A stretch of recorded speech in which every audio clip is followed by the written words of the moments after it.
चंद्रहास जी की कथा भाग 2 में आपका फिर से स्वागत है।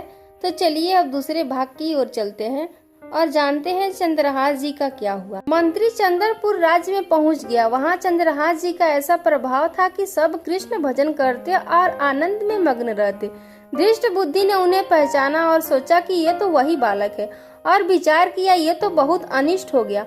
हमने तो इसे मारना निश्चित किया था और जल्लादों ने इसको छोड़ दिया।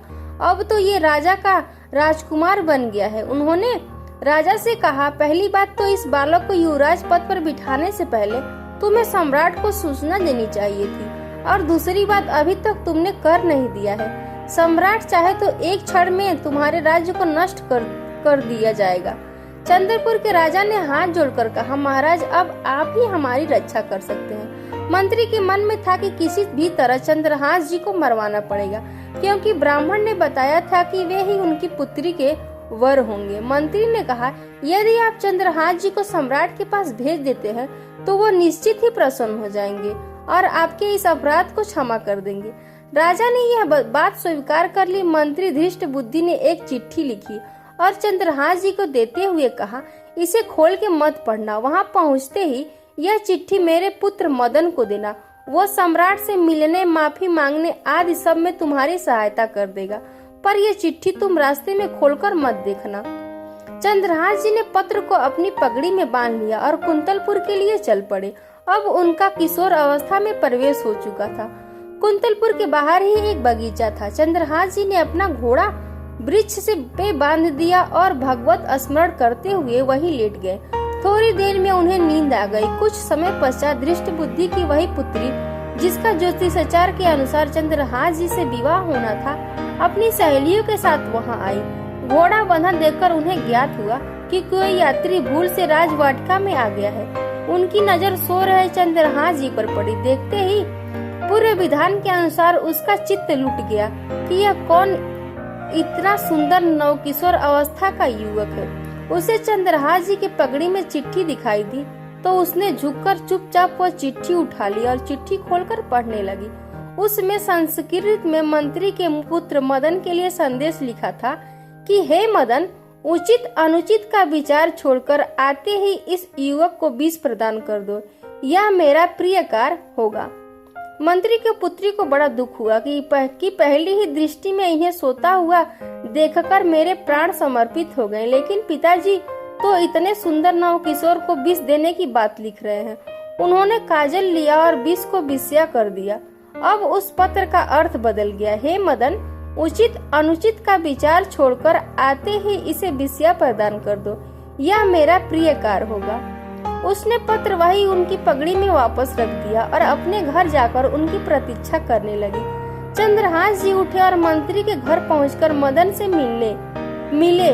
मदन को जब पता लगा कि चंद्रपुर से पिताजी ने इनको भेजा है तो ये वहाँ के राजकुमार हैं, तो चंद्रहास जी को हृदय से लगा लिया। चंद्रहास जी ने कहा, आपके पिता ने यह पत्र दिया है। मदन ने पत्र पढ़ा, अभी ही इस युवक को विषया प्रदान कर दो। तुरंत बिना विचार किए मदन ने पंडित बुलाकर दोनों का विवाह कर दिया।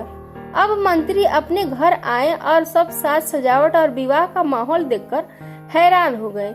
किसी ने उन्हें बताया कि आपने तो इसे विवाह का आदेश दिया था, मदन के पास चिट्ठी रखी है। मंत्री अपने घर गए और मदन से कहने लगे, तुम्हारी बुद्धि मारी गई है क्या? हमने पत्र में विवाह करने का कहाँ लिखा था? मदन ने कहा, पिताश्री, आपकी आज्ञा का उल्लंघन नहीं हुआ है। आपने मेरा नाम लिखकर मुझे बिना विचार किए इस युवक को विषया के देने के लिए कहा था।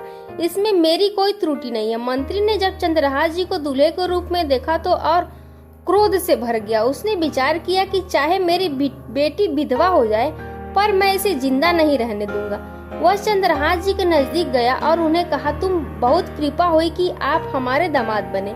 हमारे यहाँ की एक रीत है, हमारे नगर के बाहर जो देवी का मंदिर है उसमें लड़की का वर अकेले पूजा करने जाता है। आपको हमारे कुल की रीति का निर्वाह करना होगा। चंद्रहास जी मान गए और पूजन की थाली लेकर तैयार करने लगे। दूसरी ओर मंत्री ने कई बलवान सैनिकों को भेजा और आदेश दिया कि देवी पूजन के लिए जो आ रहा है तत्काल उसे काट देना। किसी भी तरह वह बचना नहीं चाहिए, अन्यथा तुम सब मारे जाओगे। सब राज सैनिक आदेश पाकर पहले ही वहां पहुंच गए। उसी समय वहां के चक्रवर्ती सम्राट कुछ बड़े बड़े विद्वानों और ऋषियों से बातचीत कर रहे थे। ऋषियों ने कहा, महाराज, अब आपका राज सिंहासन पर बैठना राज्य के लिए मंगलमय नहीं होगा। आपका समय बदल रहा है। इस समय यदि चंद्रहास जी को सम्राट पद पर बैठा दिया जाए तो आगे अकाल नहीं पड़ेगा और प्रजा का बड़ा मंगल होगा। यह शुभ मुहूर्त आपके राज सिंहासन से हटने का है। सम्राट ने कहा, प्रजा और देश का मंगल हो, इसलिए मैं बिल्कुल इसका पालन करूंगा। मदन वहीं बैठे हुए थे। सबने कहा, तुरंत जाओ और तुम्हारे बहनोई चंद्रहास जी को लाओ। मदन तुरंत निकले तो सैनिकों ने उन्हें बताया कि चंद्रहास जी तो देवी पूजन के लिए नगर के बाहर जा रहे हैं। मदन उसी दिशा में गए और चंद्रहास जी को मिलते ही उन्होंने कहा, सुनो, देवी की पूजा मैं कर लूंगा, इसी समय मुहूर्त है, जाओ, सम्राट पद का अभिषेक कराने के लिए आपको बुलाया गया है।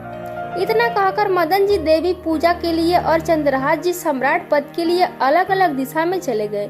इधर चंद्रहास जी का राज्याभिषेक होने लगा। वहां देवी मंदिर में धृष्ट बुद्धि के पुत्र मदन पूजा करने के लिए पहुंचे तो पहले से तैयार सैनिकों ने उन्हें काट कर फेंक दिया। मंत्री का सारा खेल उल्टा हो गया। पुत्र की हत्या हो गई और चंद्रहास जी का सम्राट पद पर अभिषेक हो गया। सैनिकों ने आकर मंत्री को सूचना दी कि देवी मंदिर में आपके आदेश अनुसार जो मारा गया है वो आपका पुत्र मदन था। धृष्ट बुद्धि ने कहा, यह कैसे संभव है? वो तो चंद्रहास था। सैनिक बोले, उनका तो सम्राट पद पर अभिषेक हो गया है। अब धृष्ट बुद्धि छाती पीट पीट कर खूब रोने लगा, बार बार चिल्लाने लगा, हाय मैं कितना अभागी हूँ जो मैंने अपने पुत्र को ही मरवा दिया। चंद्रहास जी ने जब इसके बारे में सुना तो सोचा कि मृत्यु तो मेरी निश्चित थी, फिर मदन को मेरी मृत्यु कैसे प्राप्त हुई? वो तुरंत गए और मदन के शव को सामने रख उन्होंने भगवान का ध्यान स्मरण करते हुए मदन के शव पर हाथ फेरा तो वो जीवित हो गए। यह घटना धृष्ट बुद्धि को पता नहीं थी। तब तक उन्होंने अपनी खोपड़ी फोड़ फोड़ पर अपनी हत्या कर ली। चंद्रहास जी ने उन्हें भी उनका जीवन वापस दिलाया और कहा, पिताजी अब तो कृष्ण कृष्ण जपो। अब उनकी बुद्धि शुद्ध हुई और भगवान का आश्रय लेकर उन्होंने भी अपने जीवन को भगवत भक्ति में लगाया। तो बोलिए प्रेम से श्री कृष्ण भगवान की जय। फिर से मिलते हैं एक नई कहानी में।